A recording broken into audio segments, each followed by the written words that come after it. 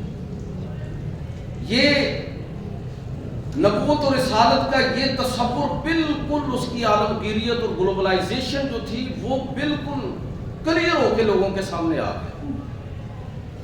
لیکن پھر ایک دور میں غلط فہمی پیدا ہوئی. جب نبی صلی اللہ علیہ وسلم کی نبوت کو لگ بھگ 1000 سال گزرنے کے قریب ہے، ایران کے اندر ایک تحریک پیدا ہوئی جس کو نکتوی تحریک کہا جاتا ہے. اور اس کا بنیادی تصور یہ تھا کہ معاذ اللہ حضور کی نبوت اور رسالت جو تھی وہ صرف عربوں کے لیے تھی، اور یہ چیز نمایاں کرنے کی کوشش کی گئی کہ وہ نبوت اور رسالت 1000 سال کے لیے تھی. اب وہ 1000 سال گزرنے کے قریب ہے، اور وہ نبوت اور رسالت چونکہ خاص وقت اور خاص لوگوں کے لیے تھی، اب کسی نئے پیغمبر اور نئے نقطہ نظر اور نئی سوچ اور فکر کی ضرورت ہے. آپ جانتے ہیں کہ نکتوی تحریک کے یہی اثرات برِ صغیر میں آئے، اور جلال الدین محمد اکبر دین الہی، اس کا پورا پس منظر اگر آپ پڑھیں تو آپ کو سمجھ آئے گی کہ اصل میں وہ یہی دعویٰ تھا. ایران سے جو اثرات ادھر آئے ہمایوں کے ذریعے، تو یہی تھا کہ بس 1000 سال کے بعد یہ دین ختم ہو گیا. نبوت و رسالت کی ابدیت وہ ان کے تصور میں نہیں تھی، لہٰذا یہ دین الہی کے نام سے ایک نیا دین کھڑا کرنے کی کوشش کی گئی. لیکن آپ جانتے ہیں کہ حضرت مجدد الفسانی رحمۃ اللہ تعالیٰ ہے، ان کو مجدد الفسانی اگر آپ پڑھیں نا یہ کتاب تاریخ داب و عظیم سید ابو الحسن علی ندوی، تو آپ کو واضح پتہ چلے گا کہ اصل میں حضرت مجدد الفسانی کی جو تحریک ہے اس کا سب سے بنیادی ہدف کیا تھا کہ نبوت محمدی صلی اللہ علیہ وسلم کی عالمگیریت اور ابدیت کو دوبارہ سے لوگوں کے دلوں کے اندر جاگوزی کیا جائے، لوگوں کو دوبارہ واضح کیا جائے کہ یہ 1000 سال کے لیے نبوت نہیں تھی، بلکہ یہ نبوت اور رسالت قیامت تک کے لیے تھی. جنرل نالج کے لیے عرض کروں گا کہ برِ صغیر کے اندر سیرت پر فارسی زبان میں پہلی کتاب اور رسالہ جو ہے حضرت مجدد الفسانی نے اثبات النبوت کے نام سے لکھا. تو یہ آپ مجدد الفسانی انہی معنوں میں ہے کہ آپ نے رسول اللہ صلی اللہ علیہ وسلم کی نبوت و رسالت کی جو ابدیت تھی اور عالمگیریت تھی کہ یہ قیامت تک کے لیے نبوت و رسالت ہے، اس کو دوبارہ لوگوں کے سامنے بیان فرمایا. اب پھر ایک نیا دور ہے جس میں اور آپ اس وقت موجود ہیں. اب اس طرح کا کوئی مسئلہ نہیں ہے، یعنی ہمیں کسی خارجی محاذ سے جو اس حوالے سے جو خطرہ ہے وہ نہیں ہے. بدقسمتی سے داخلی محاذ پر ہم نے جو ماحول کھڑا کیا ہے اس سے لگتا نہیں ہے کہ حضور کی نبوت و رسالت قیامت تک کے لیے، اور اس سے لگتا نہیں ہے کہ یہ نبوت و رسالت عرب اور عجم، مشرق اور مغرب سب کے لیے ہے. ایسے لگتا ہے کہ یہ مسلمانوں نے اپنے عمل کے ذریعے ثابت کیا ہے اور مسلسل ثابت کر رہے ہیں کہ اسلام کوئی عالمگیر دین نہیں ہے. حضور صلی اللہ علیہ وسلم کی نبوت و رسالت کوئی عالمگیر نبوت و رسالت نہیں ہے. وہ میں اکثر عرض کیا کرتا ہوں کہ عجیب و غریب قسم کا ماحول ہے ہمارا کہ لوگوں نے اسلام کو ٹکڑوں کے اندر بانٹ کر اس کی عالمگیریت تباہ کر کے رکھ دی. کسی نے توحید پر قبضہ کر لیا، کسی نے رسالت اپنے کھاتے میں ڈال لی، کسی نے اہل بیت کی فرینچائز جو ہے وہ اپنے لیے خاص کر لی، اور کسی نے صحابہ کے ساتھ اپنے آپ کو اس طرح جوڑا کہ باقی ہر چیز کی نفی ہو گئی.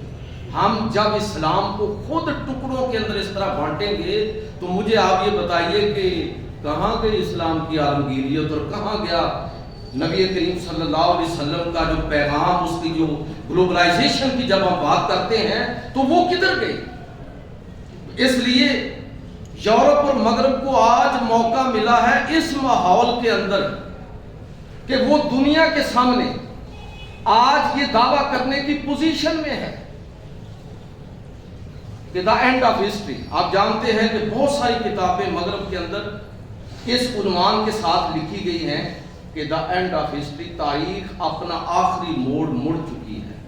ہم نے جو کچھ دریافت کیا ہے انسانوں کے لیے، اس سے آگے اب کوئی دریافت نہیں کر سکتا.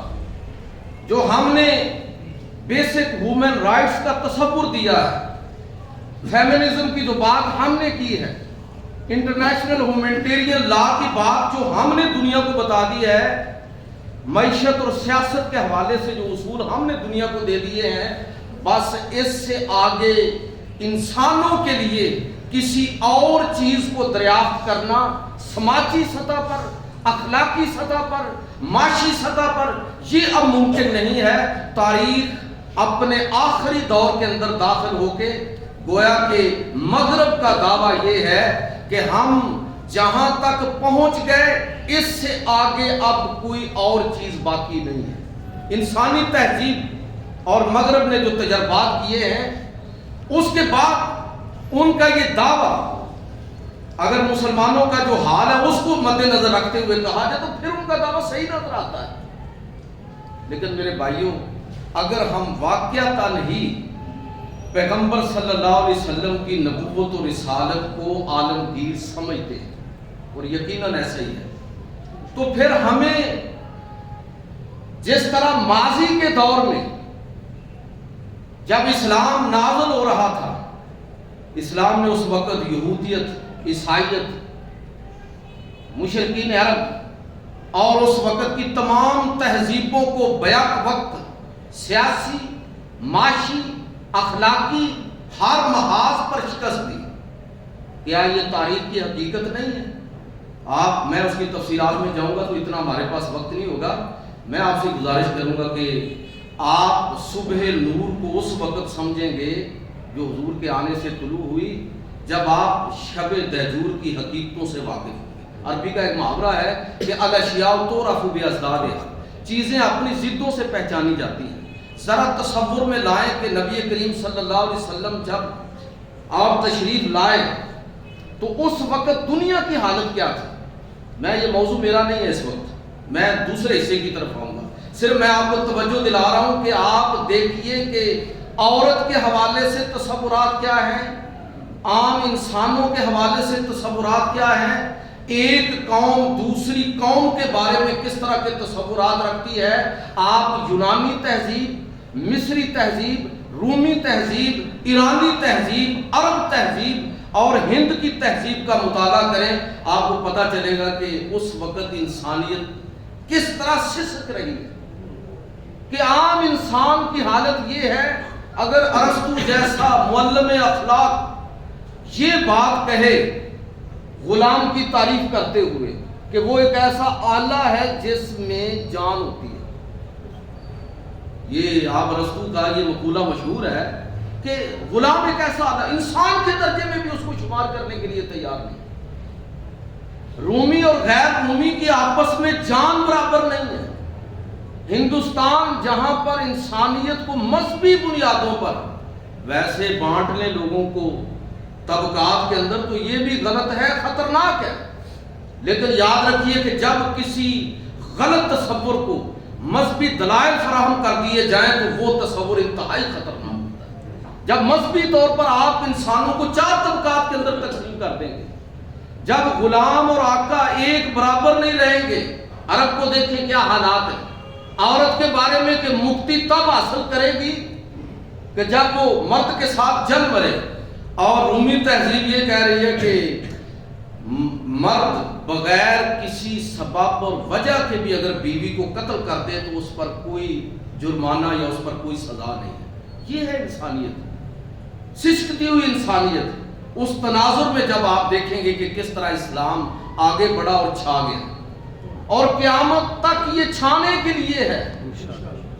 مسئلہ ہمارا ہے، اسلام کو اس وقت نہ پہلے زوال تھا، نہ اب زوال ہے، نہ قیامت تک زوال ہوگا۔ اللہ تعالیٰ کا وعدہ ہے هو الذی ارسل رسولہ بالہدی ودین الحق لیظہرہ علی الدین کلہ، اللہ اس دین کو غالب کرے گا، لیکن یہ غلبہ دلائل کا ہے کہ دلائل جب بھی اسلام ٹیبل ٹاک جب بھی ہوگی، دلائل کا جب بھی تبادلہ ہوگا، ہمیشہ اسلام اپنی برتری منوائے گا۔ لیکن مسئلہ یہ ہے کہ اسلام غالب رہے گا۔ اس وقت بھی اسلام زوال میں نہیں ہے، مسلمان زوال میں ہے۔ زوال مسلمانوں کو ہے، اسلام کو زوال نہیں ہے۔ اسلام کو دوبارہ دریافت کرنے کی ضرورت ہے۔ دوبارہ، یہ میں جو عالمگیریت کی بات کر رہا ہوں، تو دوبارہ آج سارے مذہب ہار گئے ہیں، سارے مذہب شکست کھا چکے ہیں۔ بھائی اب مذہب کا تعلق ہندو مذہب، لوگ اس کو مذہب کہتے ہیں، ویسے انسائکلوپیڈیا آف لیونگ فیتھ یعنی زندہ مذاہب کا انسائکلوپیڈیا اس کا مقالہ نگار لکھتا ہے کہ ہندو اصل میں کوئی سرے سے مذہب ہے ہی نہیں، یہ کلچر ہے، بس یہ سمٹتے چرچ تک رہ گئی۔ یہودیت ایک نسلی عصبیت کے طور پر زندہ ہے، دنیا میں کوئی مذہب باقی نہیں ہے اسلام کے سوا۔ اسلام ڈٹ کے کھڑا ہے، اور اسلام کے مقابلے میں مغربی تہذیب کھڑی ہے۔ اور میں یہ اگر بات کہوں کہ مغربی تہذیب ایک دین اور مذہب کے دعوے کے ساتھ کھڑی ہے، اس لیے کہ ان کے ہاں تہذیبی سطح پر تجربات کے بعد بہت ساری چیزوں کو بطور عقیدے کے اختیار کیا گیا ہے۔ بھائی یہ کوئی کام ہے کرنے والا کہ ہر دوسرے تیسرے دن آپ گستاخانہ خاکے بنا دیتے ہیں، قرآن کی توہین کر دیتے ہیں، اور پھر سارا مغرب اس کے پیچھے کھڑا ہوتا ہے۔ اصل میں یہ ایک ایکٹ ہے، اس ایکٹ کے پیچھے مغرب کے فلسفے کو سمجھنے کی ضرورت ہے کہ وہ کیوں پیچھے کھڑے ہوتے ہیں۔ کہ آزادی اظہار رائے ان کے ہاں ایک بنیادی عقیدے کی حیثیت رکھتا ہے، لہٰذا وہ اس عقیدے کو سپورٹ کرتے ہیں، نہ کہ خاکے بنانے کو۔ خاکے بنائے یا کوئی بھی کچھ کرے، وہ کہتے ہیں کہ ہر آدمی کو حق ہے۔ اصل میں اس کے پیچھے مغرب کے وہ پختہ عقائد اور نظریات ہیں جن کی بنیاد پر میں کہہ رہا ہوں کہ اس وقت جو کلیش ہے نا، وہ صحیح معنوں میں اسلام اور مغربی تہذیب کے درمیان ہے۔ تو اسلام کہاں ہے؟ اسلام کہاں ہے؟ رسول اللہ صلی اللہ علیہ وسلم کی نبوت اور رسالت کا وہ تصور جو غلبے کی بنیاد ہے، میرے بھائیوں، وہ ہم نے بھلا دیا۔ آج ضرورت اس بات کی ہے کہ آپ مغرب کے ایک ہمارے گھروں میں مغربی تہذیب داخل ہو گئی، اور سید ابو الحسن علی ندوی رحمۃ اللہ تعالیٰ نے بڑی زبردست بات کی کہ مسلمان تہذیبی طور پر، یہ ان کی ٹرم ہے کہ مسلمان تہذیبی طور پر مرتد ہو چکے ہیں۔ میں ایمانی طور پر نہیں کہہ رہا، تہذیبی ارتداد کا شکار ہے مسلمان، کہ بظاہر نام مسلمانوں جیسے ہیں، مسلمانوں کے گھر میں پیدا ہوئے ہیں، وضاقتہ بھی مسلمانوں جیسی ہے، لیکن اگر آپ ان کی سوچ کے زاویے دیکھیں، ان کا انداز فکر اور عمل دیکھیں، تو اس کا اسلام کے ساتھ کوئی تعلق نظر نہیں آتا۔ تہذیبی طور پر امت مسلمہ ارتداد کا شکار ہے۔ اور میرے بھائیوں، یاد رکھیے کہ اللہ کے ہاں ایمان جو وراثتاً ہو، عقیدتاً ہو، تقلیداً ہو، وہ بالکل قابل قبول نہیں ہے۔ ایمان شعوراً ہوتا ہے، اقرار باللسان ہوتا ہے، تصدیق بالقلب ہوتا ہے، عمل بالجوارح ہوتا ہے۔ یہ جو جس ایمان کے دعوے کے ساتھ ہم جی رہے ہیں نا، یہ شعوری ایمان نہیں ہے، یہ تقلیداً ہے۔ خوش قسمتی سے ہمارے بڑے مسلمان تھے، چلو یہ تو اچھی بات ہے، لیکن ہم جب شعور کی عمر میں داخل ہوئے ہیں تو اب لازم ہے کہ ہم اس دین کو دریافت کریں، اس دین کو سمجھیں اور شعوری طور پر اس کو قبول کریں۔ تو اس وقت میں جو بات کرنا چاہتا ہوں وہ یہ ہے کہ اس وقت اسلام کی عالمگیریت اور نبوت اور رسالت رسول اللہ صلی اللہ علیہ وسلم کی عالمگیریت کو ثابت کرنے کے لیے ضروری ہے کہ اسلام کو دوبارہ اس تناظر میں دیکھیں کہ یہ وہ دین ہے کہ جس نے رب کا تصور، اللہ کا تصور رب العالمین کے ساتھ دیا۔ نبی کریم صلی اللہ علیہ وسلم کی نبوت اور رسالت کو رحمت للعالمین کہا گیا ہے، قرآن کو ذکر للعالمین کہا گیا ہے، ہر جگہ تو عالمین ہے، یہ پوری انسانیت کے لیے دین ہے۔ حضور سب کے لیے نبی بن کر آئے، ہم جس رب کو مانتے ہیں وہ سب کا رب ہے، ہم جس پیغمبر کو مانتے ہیں وہ ہمارے صرف نہیں ہے، وہ پوری انسانیت کے پیغمبر ہیں، اور جس کتاب کو ہم مانتے ہیں اس کے مخاطب سب انسان ہے، پوری دنیا ہے، قیامت تک کے لیے وہ قرآن سب کو مخاطب بناتا ہے۔ تو پھر جب یہ دین، اس کی کتاب، اس کا ایک ایک کانسیپٹ اپنے اندر وہ گلوبلائزیشن رکھتا ہے، تو پھر ہم اس انداز میں کیوں نہیں سوچتے؟ ہم آج اس انداز میں سوچیں گے تو مغربی غلبے کے سامنے اسلام کھڑا ہوگا۔ اسلام کی مدد اور نصرت یہ ہے کہ اس کو اس کی حقیقت کے ساتھ دریافت کیا جائے۔ میں 2-3 باتیں کر کے اپنی بات کو ختم کروں گا، بات کو سمجھنے کے لیے کہ مغرب کے بڑے بڑے دعوے کیا ہیں، کہ یہ دعویٰ کہ جو عورت کو حق ہم نے دیا ہے، یہ انسانی تاریخ میں کبھی کسی نے نہیں دیا۔ عورت کے آزادی نسواں کا تصور مغرب نے دیا، لیکن ہم تو تب بتا سکیں گے نا مغرب کو کہ تم نے آزادی نسواں، ہم نے حقوق نسواں کی بات۔ آزادی نسواں میں عورت کو مرد کا مد مقابل بنا کے کھڑا کر کے جو فتنہ برپا کیا ہے، اس سے سارا خاندانی نظام تباہ ہو رہا ہے۔ اصل وہ ہے جو اسلام نے دیا کہ عورت کی عزت نفس کا کس طرح لحاظ کرنا ہے، کس طرح اس کی رائے کا احترام کرنا ہے۔ صحیح بخاری کتاب الطلاق کے اندر وہ واقعہ آپ تفصیل سے پڑھیں، میں اس کی تفصیل میں نہیں جاؤں گا، کہ حضرت بریرہ اشارتاً عرض کرتا ہوں کہ کس طرح یہ سیدہ عائشہ کی باندی ہیں، صحیح بخاری کتاب الطلاق، آزاد کر دی گئی۔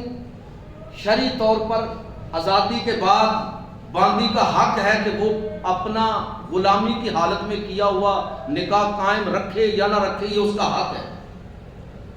آزاد ہوئی، حضرت مغیث کے ساتھ نکاح تھا، کہا کہ میں نہیں رہتی ان کے ساتھ۔ حضرت مغیث ان کو بہت چاہتے تھے، حضور سے گزارش کی، یا رسول اللہ کو ذرا سمجھائیں، میں چاہتا ہوں کہ یہ میرے ساتھ ہی رہے۔ نبی کریم صلی اللہ علیہ وسلم سفارش ادھر سے بھی کروائی، پھر حضور نے سفارش کی۔ تو آپ سوچئے کہ اس دور میں، عہد رسالت میں، اور اس سے پہلے کا دور ذرا ذہن میں رکھیں کہ عورت کیا ہے، اور حضور صلی اللہ علیہ وسلم نے عورت کو کتنی عزت، احترام اور کیا مقام عطا فرمایا اور کیا شعور عطا کیا ہے۔ حضرت بریرہ نے، صحیح بخاری میں تفصیل موجود ہے، سیدہ بریرہ نے عرض کی، اللہ کے رسول، یہ جو آپ مجھے فرما رہے ہیں کہ میں مغیث کے ساتھ ہی رہوں، یہ آپ کا حکم ہے یا مشورہ ہے؟ پتا تھا نا کہ نبی کے حکم کا مطلب کیا ہوتا ہے۔ آپ نے فرمایا کہ نہیں، حکم نہیں ہے، مشورہ ہے۔ تو انہوں نے کہا کہ اللہ کے رسول، پھر میں آپ کا مشورہ قبول نہیں کرتا۔ آپ اندازہ کریں، حضور کے مشورے سے کوئی اعلیٰ مشورہ ہو سکتا ہے؟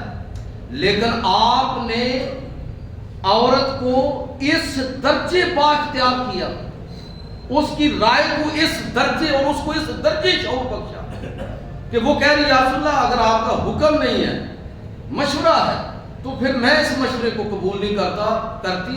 اور پھر انہوں نے نبی صلی اللہ علیہ وسلم کے مشورے کے برعکس ان سے علیحدگی اختیار کر دی۔ حضرت عمر کے دور میں ایک مسئلہ پیش آ گیا، مصنف ابن ابی شیبہ کی حدیث نمبر 21,914 نمبر حدیث ہے، آپ اس کو چیک کریں، کہ مسئلہ یہ پیدا ہوا کہ یہ عورت کی وراثت، اس کے حق میں ہے، ترکہ ہے نا ہمارے ہم مسائل۔ تو عورت کے بارے میں جتنی غلط فہمیاں ہیں، یہ اسلام نے پیدا نہیں کی، ہم نے پیدا کی۔ اسلام کی راہ میں، حضور کی نبوت اور رسالت کے عالمگیر تصور کی راہ میں مسلمانوں کا عمل رکاوٹ ہے۔ ہم بدنام کر رہے ہیں اسلام کو اپنے عمل کے ذریعے۔ مسئلہ پیدا ہو گیا، عورت کی شادی ہوئی، آگے چلی گئی، بھائی نے کہا کہ جو جائیداد ہے والد کا وہ مجھے دیتی کہ تم نے آگے کیا لے کے جانی ہے، بہن دے کے چلی گئی۔ ویسے یہ عجیب معاملہ ہے، بھائیوں نے کبھی مہربانی نہیں کی کہ اپنا حصہ کبھی بہنوں کو دیا، یہ بہنیں بیچاری قربانیاں دیتی ہیں۔ عجیب و غریب قسم کا سماجی ڈھانچہ ہم نے کھڑا کیا ہوا ہے. تو یہ جہالت آج بھی اسی طرح زندہ ہے. عورت آگے چلے گی, شادی ہو گئی, کچھ عرصے کے بعد اس کو احساس ہوا کہ میں نے جو اپنا حصہ چھوڑا مجھے تو زیادہ ضرورت ہے. بھائی سے عرض کیا کہ آپ میرا حصہ واپس کر لیں. اس نے کہا نہیں وہ تو آپ نے مجھے ہبا کر دیا تھا. مقدمہ حضرت عمر فاروق کی عدالت میں پیش ہوا. آپ نے قانون بنا دیا کہ ہبا کے بعد بھی اگر عورت یہ محسوس کرے کہ اس کا حق اس کو واپس ملنا چاہیے تو وہ اس کا حق رکھ. آپ اندازہ کریں. اور یہ ڈاکٹر حافظ احسان صاحب فقہ پڑھاتے ہیں, ان سے پوچھیں کہ فقہ کا قانون ہے کہ اگر عورت اس بات پر راضی ہو جائے نا کہ میں اس مرد کے ساتھ بغیر حق مہر کے نکاح پر راضی ہوں, یعنی مجھے حق مہر نہیں چاہیے, تو تب بھی اس کی اس رضامندی کو قبول نہیں کیا جائے گا. فقہ کا اصول ہے لا رضا مال اضرار, یعنی جہاں نقصان ہو وہاں رضامندی بھی قابل قبول نہیں ہے. جبرن عورتوں کو مہر مثل دیا جائے گا اگر وہ اپنے حق سے دستبردار بھی ہو جائے. بھائی دنیا کو یہ کس نے بتانا تھا کہ عورت اتنی مقدس ہے, اتنی محترم ہے, اس کی رائے اتنی اہم ہے کہ اگر وہ چاہے تو پیغمبر کے مشورے کو بھی چھوڑ سکتی ہے. یہ عورت کا مقام اور مرتبہ یہ کس نے نمایاں کرنا تھا؟ ہم جو عورت کے ساتھ سلوک کر رہے ہیں اس کے بعد لگتا نہیں ہے کہ یہ اسلام عورت کے حوالے سے کوئی ایسی تعلیم لے کر آیا ہے کہ جو واقعتاً ہی عالمگیر ہو, جو ساری دنیا اس کو قبول کرنے کے لیے تیار ہو. آپ کھڑا کر لینا ایک طرف یہ مغربی تہذیب عورت کو حقوق دے رہی ہے اور دوسری طرف اسلام کی بات میں نہیں کر رہا, یہ مسلمان دے رہے ہیں. تو عورت کس طرف جائے گی؟ ادھر جائے گی. کون رکاوٹ بنا ہے؟ مسلمان رکاوٹ بن رہے ہیں, اسلام رکاوٹ نہیں ہے. بڑی بات کی جاتی ہے بنیادی انسانی حقوق, مغرب کا بہت بڑا ایک وہ اپنا ایک بڑا کارنامہ سمجھتے ہیں. آپ ڈیکلیریشن آف ہیومن رائٹس 30 اس کی شکیں ہیں. پہلی شک ذرا آپ پڑھیں. ہم اگر صحیح معنوں میں اسلام کو دریافت کریں تو مغرب کے بنیادی انسانی حقوق سے بڑھ کر وہ حقوق ہیں جو اسلام نے انسانوں کو دیے ہیں. عالمگیر معاشرہ, گلوبل معاشرہ کب قائم ہوگا؟ ان اصولوں پر چلیں گے جو یو این او کے چارٹر کے اندر اس کے 30 آرٹیکل کے اندر لکھ دیے گئے ہیں. پہلا آرٹیکل میں آپ کی خدمت میں اس کا ترجمہ عرض کرتا ہوں کہ تمام انسان آزاد اور حقوق اور عزت کے اعتبار سے برابر پیدا ہوئے. ان کو عقل اور ضمیر دیا گیا ہے, اس لیے انہیں ایک دوسرے کا احترام کرنا چاہیے. یہ میں آپ کو پہلے آرٹیکل کا ترجمہ سنا رہا ہوں. مجھے آپ یہ بتائیے کہ کیا آپ عقل اور ضمیر کی بنیاد پر کوئی عالمگیر مساوات کا تصور کھڑا کر سکتے ہیں؟ بھائی عقل اور ضمیر جو ہے نا یہ تو سب سے زیادہ فتنہ پیدا کرتی ہے جب اس کے پیچھے کوئی اخلاقی محرک نہ ہو. وہ اخلاقی محرک اسلام دیتا ہے. یا ایھا الناس انا خلقناکم من ذکر و انثی وجعلناکم شعوبا وقبائل لتعارفوا ان اکرمکم عند اللہ اتقاکم. یہ اخلاقی محرک اسلام نے دیا کہ سارے انسان آدم علیہ السلام کی اولاد ہے. یہ ہم نے تمہیں ایک جان سے پیدا کیا ہے. یہ محض قبیلے اور خاندان تمہارے تعارف کے لیے ہے, برتری کے لیے نہیں ہے. اگر اس کو برتری کی بنیاد بنانا چاہتے ہو تو یہ اسلام نہیں ہے, یہ کوئی اور چیز بن جائے گی.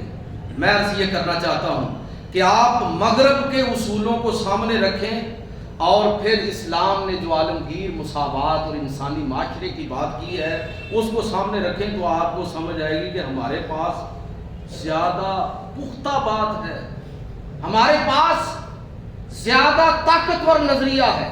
لیکن بدقسمتی سے ہم جس طرح کے ماحول کے اندر جی رہے ہیں, ہم نے اسلام کو قبول کیا ہوا ہے, مذہب تبدیل کیا ہے, کلچر نہیں تبدیل کیا. آج کل بھی آپ دیکھ رہے ہیں کہ لوگ ذات برادری کی بنیاد پر ووٹ دیتے ہیں, رشتے طے کرتے ہیں اور اعلیٰ اور ادنا سمجھتے ہیں. مجھے یہ بتائیے کہاں لکھا ہے اسلام کے؟ اسلام نہیں ہے بھائی. تو جو عملی طور پر اسلام ہم پیش کر رہے ہیں وہ کدھر ہے اسلام؟ پریکٹیکلی جو اسلام ہے وہ اور ہے اور جو قرآن اور حدیث میں لکھا وہ اسلام بالکل دوسرا ہے۔ تو مجھے یہ بتائیے کہ جو پریکٹیکلی اسلام آپ دنیا کے سامنے اور میں پیش کر رہا ہوں وہ ایسا اسلام نہیں ہے کہ جس سے اسلام کے عالمگیر ہونے کا اور حضور صلی اللہ علیہ وسلم کی نبوت اور رسالت کی جو عالمگیریت ہے اس کا تصور اجاگر ہو، یہ وہ اسلام بالکل نہیں ہے۔ تو اس حقیقی اسلام کی راہ میں رکاوٹ کون بن رہا ہے؟ اس کو دریافت کون کرے گا؟ دنیا کے سامنے کون اس کو پیش کرے گا؟ تو جو اسلام کی فزیکل پریزنٹیشن ہے، میں عرض کروں گا کہ آج کے دور میں یہ سب سے بڑی تبلیغ ہے۔ یہ جو میں باتیں کر رہا ہوں یہ تذکیر ہے۔ اصل تبلیغ کیا ہے؟ اصل تبلیغ ہمارا عمل ہے۔ جب ہم عمل کے میدان میں نکلیں تو لوگ ہمیں دیکھ کر کہیں کہ ہاں یہ شخص جو ہے یہ مسلمان ہے اور واقعتاً یہ اسلام ہے۔ بڑی بات کی جاتی ہے کہ ہم نے دنیا کو مذہبی رواداری کا تصور دیا۔ میں اب چونکہ جو میں نے وقت طے کیا تھا وہ ہونے والا ہے، تو مذہبی رواداری دیکھیں کہ اسلام کیا کہتا ہے۔ میں کہتا ہوں کہ اس سے بڑی اور مثال کوئی نہیں ہو سکتی کہ بر صغیر میں 20% لوگوں نے 764 برس تک بر صغیر پر حکومت کی۔ اتنے تھے نا مسلمان، یہ ہمارے اسلاف تھے۔ ایسی رواداری کی مثال خود ہمارے بر صغیر کے اندر ہمارے بڑوں نے یہ مثال پیش کی کہ 80% برضا و رغبت وہ ان کی 20% کی حکمرانی کو تسلیم کرنے کے لیے تیار ہے۔ یہ دنیا کے اندر عجیب بات نہیں، لیکن اس سے یہ بات سمجھ آتی ہے کہ دنیا کو ساتھ لے کر چلنے کی اور ایک عالمگیر نظم قائم کرنے کی، ایک نیو ورلڈ آرڈر قائم کرنے کی صلاحیت اگر کسی تہذیب کے اندر ہے، کسی دین کے اندر ہے، کسی مذہب کے اندر ہے تو وہ اسلام ہے۔ لیکن ہمیں وہ اسلام چاہیے جو ہمارے اسلاف 1000 سالہ غلبے کی بنیاد جو اسلام بنا ہے، وہ اسلام ہمیں دوبارہ دریافت کرنے کی ضرورت ہے۔ ہمارا اسلام عجیب و غریب قسم کا اسلام ہے۔ اس مسجد میں لوگ آتے ہیں تو اور اسلام ہے، ساتھ والی میں چلے جاتے ہیں وہ کہتے ہیں یہ اسلام اور ہے، اور کسی تیسری میں چلے جاتے ہیں تو اسلام کوئی اور رنگ اختیار کرتا ہوا نظر آتا ہے۔ عجیب و غریب ہماری حالت یہ ہو گئی ہے کہ ہمارے ناموں سے اندازہ ہو سکتا ہے کہ اگر غلام رسول ہو، غلام نبی ہو، عبد المصطفیٰ ہو تو یہ بریلوی ہے، عبد الغفار ہے، عبد الاحد ہے، عبد القادر ہے، وہابی ہے، ابو عکاشہ ہے، معاویہ ہے، ابو دجانہ ہے، دیوبندی ہے، سکینہ ہے، فاطمہ ہے، غلام عباس ہے، غلام حسین، شیعہ ہے۔ ہماری وضاحت اور ہمارے نام ہمیں آپس میں بانٹتے ہوئے نظر آتے ہیں واضح طور پر۔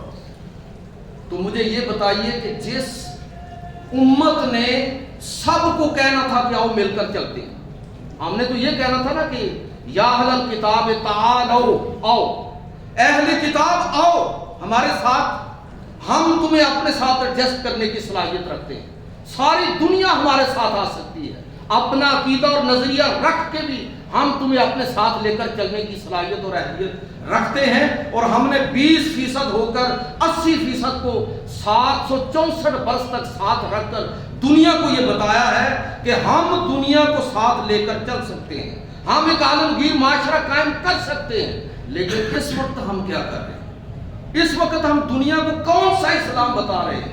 میرے بھائیو بات لمبی ہو گئی، میں یہ کہنا چاہتا ہوں، آخری بات کر کے بات کو ختم کرنا چاہتا ہوں کہ یہ جو قرآن میں اسلام لکھا ہوا ہے نا، اور جو حدیث اور سنت میں اور سیرت میں ہے، یہ کہیں عملاً اب موجود نہیں ہے۔ اللہ تعالیٰ ہمارے حال پر رحم۔ یہ دوبارہ وہاں سے پڑھیں، ہم قرآن کے ساتھ اپنے آپ کو جوڑیں، سیرت کے ساتھ جوڑیں، حدیث و سنت کے ساتھ جوڑیں، اسلام کو دوبارہ دریافت کریں۔ ایک ہی چیز ہمارے پاس رہ گئی، خالص رہ گئی، باقی ہر چیز میں حسب توفیق بے ایمانی ہے۔ جتنا جتنا کسی کے پاس موقع ہے، ملاوٹ ہے، دو نمبری ہے، بے ایمانی ہے، ایک چیز خالص رہ گئی ہے اور وہ ہے اللہ کا پیغام قرآن، وہ ہے رسول اللہ صلی اللہ علیہ وسلم کی سیرت، وہ ہے حدیث و سنت جو اپنی اصل شکل کے اندر اب بھی موجود ہے۔ آئیے آگے بڑھیے اور اس اصل اسلام کو، اس اصل پیغام کو دنیا کے سامنے بیان کر کے ان کو بتائیں کہ ہاں یہ ہے نظریہ جس میں پوری انسانیت کی بقا ہے، اور یہ ہے وہ نظریہ جس میں پوری انسانیت کی دنیا اور آخرت کی بھلائی ہے۔ میرے بھائیوں، سچی بات یہ ہے کہ یہ جو ہم اس وقت اسلام کے ساتھ کر رہے ہیں، اسلام کی راہ میں سب سے بڑی رکاوٹ جو ہے وہ مسلمان ہے۔ جو لوگ مسلمان ہو رہے ہیں نا، وہ ہماری دعوت سے کوئی مسلمان نہیں ہو رہی، اللہ ماشاءاللہ۔ وہ قرآن کو پڑھ کے مسلمان ہو رہے ہیں، حدیث و سنت کو پڑھ کے خود بخود ہی مسلمان ہو رہے ہیں یورپ اور مغرب میں۔ ہم تو ادھر بھی جا کے نا دیوبندیت، بریلویت، اہل حدیثیت، تشیع کی ادھر بھی تبلیغ یہی کرتے ہیں، اسلام کی تبلیغ ہی نہیں کرتے۔ میں ایک واقعہ سنا کے ختم کرتا ہوں۔ ڈاکٹر صاحب، ایک جگہ انٹرفیتھ ڈائیلاگ فار پیس، اس عنوان کے ساتھ ایک سیمینار تھا، تو اس میں ایک آسٹریلیا کے مستشرق تھے اور ایک جرمنی کے، فادر ہرمن اور کرسچن فاؤنڈر، تو آپس میں گفتگو ہو رہی تھی، مکالمہ ہو رہا تھا۔ تو مکالمے میں ان دونوں صاحبان نے اسلام پر وہ سارے اعتراضات کیے جو اس وقت ہمیں نظر آتے ہیں، کہ یہ مسلمان ہیں، ایک دوسرے کو قتل کرتے ہیں، دہشت گرد ہیں، عورتوں کے حقوق پر ڈاکہ ڈالتے ہیں، یہ تو بنیادی انسانی حقوق کی خلاف ورزی کرتے ہیں، اقلیتوں کے ساتھ ان کے معاملات ٹھیک نہیں، وغیرہ وغیرہ۔ تو میری جب ٹرن آئی، میں نے اپنی بات کی، تو میں نے کہا جی یہ محترم آپ جو بات فرما رہے ہیں ایسا بالکل نہیں ہے۔ ہمارا دین جو ہے وہ خواتین کے حوالے سے، عام انسانوں کے حوالے سے، اقلیتوں کے حوالے سے، باہمی تعلقات کے حوالے سے یہ تصورات رکھتا ہے۔ کچھ آیتیں اور حدیثیں میں نے پیش کی، تو وہ میری بات سن کے نا فادر ہرمن جو تھا وہ کہنے لگا کہ پی ایچ ڈی قرآن میں، تدبر قرآن پر پی ایچ ڈی کی تھی، مستشرق ہے، پی ایچ ڈی مولانا امین حسن اصلاحی کی تفسیر تدبر قرآن پر پی ایچ ڈی کی ہوئی، اردو بھی بولتے تھے، باقی اپنی زبانیں بھی بولتے تھے۔ تو اس نے بڑی گہری بات کی، اور صحیح بات یہ ہے کہ ہم سب کو، جو وہاں جتنے لوگ بیٹھے تھے، سب کو بالکل لاجواب کر کے رکھ دیا۔ اس نے کہا کہ بات یہ ہے کہ جو آپ نے آیتیں پڑھی ہیں، اور جو یعنی میں نے جو آیتیں پڑھی ہیں، یا جو حدیثوں کے حوالے دیے ہیں، یا سیرت کے واقعات کا جو آپ نے تذکرہ کیا ہے، یہ میں نے پڑھے ہوئے، یہ بالکل آپ ٹھیک بات کہہ رہے ہیں، ایسے ہے قرآن میں لکھا ہوا، اور یہ آپ کے پیغمبر کے یہ فرامین بھی ہیں، اور ان کی سیرت بھی ایسی ہے۔ لیکن ہم مغرب کے لوگ اسلام اسے نہیں سمجھتے جو قرآن میں لکھا ہوا ہے اور حدیث کی کتابوں میں لکھا ہوا ہے، ہم اسلام اسے سمجھتے ہیں جس پر آپ لوگ عمل پیرا ہیں۔ تو بس اس کے بعد پھر کیا کہنا تھا؟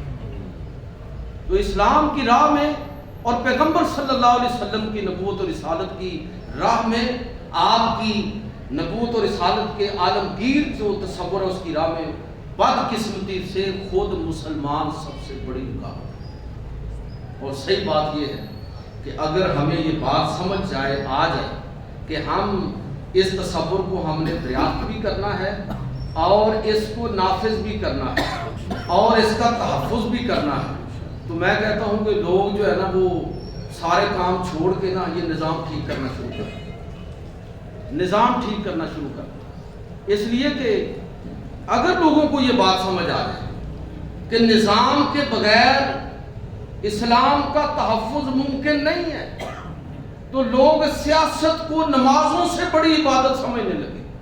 لوگ نمازیں چھوڑ دیں کہ یار بعد میں قضا کر لیں گے، روزے مؤخر کر دیں کہ بعد میں قضا کر لیں گے، لیکن پہلے اس نظام کو ٹھیک کرو جس نظام کی وجہ سے کفر ہر طرف پھیلا ہوا ہے۔ اور میں یہ بات برملا کہنا چاہتا ہوں کہ یہ تصور سید ابو الاعلیٰ مودودی رحمۃ اللہ تعالی علیہ ہے، اور یہ بالکل وہی تصور ہے کہ جب علوی تحریک اپنے نقطہ عروج کو پہنچی، محمد نفس زکیہ نے بغاوت کی، تو امام ابو حنیفہ رحمۃ اللہ تعالی علیہ نے فتویٰ دیا۔ آپ امام ابو حنیفہ کی سیاسی زندگی مولانا مناظر احسن گیلانی کی کتاب پڑھیں، اس میں وہ فتویٰ انہوں نے نقل کیا ہے کہ امام ابو حنیفہ نے اس وقت یہ فتویٰ دیا کہ آج محمد نفس زکیہ کی مدد کے لیے نکلنا بدر کے معرکے میں شریک ہونے کے برابر ہے۔ آپ اندازہ کریں کہ نظام بدلنا ہے۔ لوگ یہ بڑی قیمتی بات آپ لوگوں کے نوٹس میں اس کو پھیلائیے کہ امام حسین وہ کس لیے شہید ہوئے تھے۔ خلافت و ملوکیت پڑھ لیں اور سید ابو الاعلیٰ مودودی کا وہ خطبہ پڑھ لیں جو انہوں نے ایک شیعہ مجلس کے اندر دیا تھا۔ تو بھائی نظام کے لیے، نظام کے تحفظ کے لیے، ورنہ تو جان بچا سکتے تھے، خاندان بھی بچا سکتے تھے، سب کچھ قربان کر دیا کسی اعلیٰ مقصد کے لیے۔ کون سا مقصد تھا؟ خلافت کا نظام، ریاست کا نظام۔ اللہ تعالیٰ مجھے اور آپ کو عمل کی توفیق عطا فرمائے۔ آج ضرورت اس امر کی ہے کہ سیاسی اعتبار سے، معاشی اعتبار سے، اخلاقی نقطہ نظر سے مغرب کے سامنے اگر ہم بند باندھنا چاہتے ہیں تو اسلام کو، اصل اسلام کو دریافت کریں۔ رسول اللہ صلی اللہ علیہ وسلم کی نبوت اور رسالت کی جو گلوبلائزیشن ہے اس کا تصور اپنے اندر تازہ کریں۔ اللہ پاک مجھے اور آپ کو عمل کی توفیق عطا فرمائے۔